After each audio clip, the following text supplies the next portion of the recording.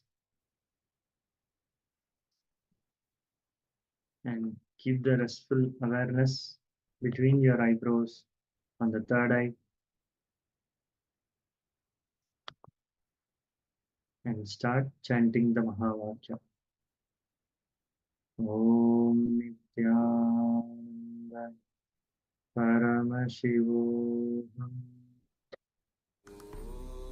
Nithyananda Paramashivoham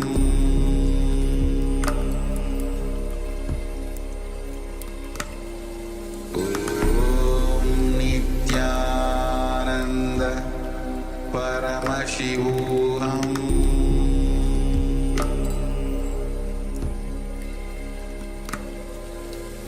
Om Nithyananda Paramashivoham Om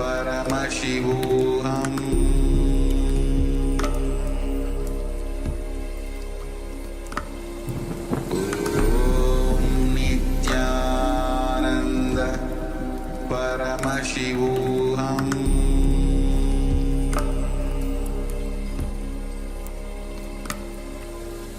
Om Nithyananda Paramashivoham Om Nithyananda Paramashivoham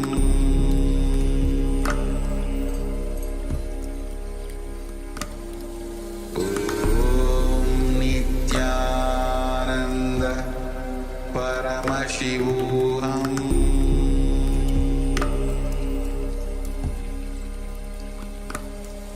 Om Nithyananda Paramashivoham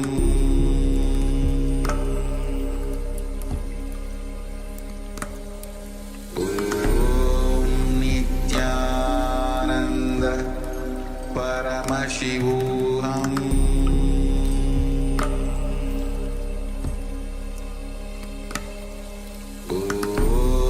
Nithyananda Paramashivoham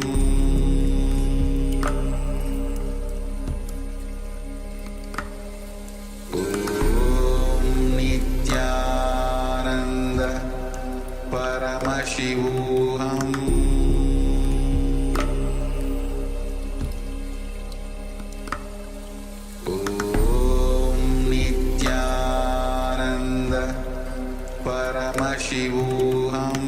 Om Nithyananda Paramashivoham Om Nithyananda Paramashivoham Om Nithyananda Paramashivoham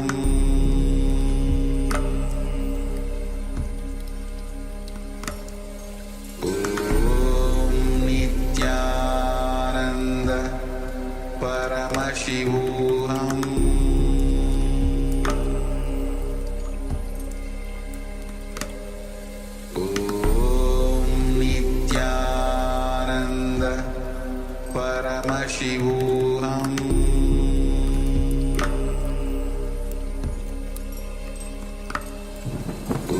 Om Nithyananda Paramashivoham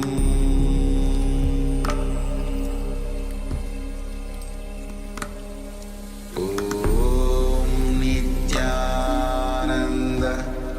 Paramashivoham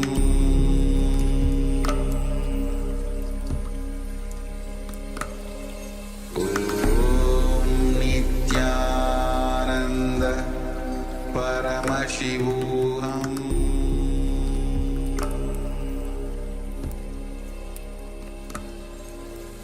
Om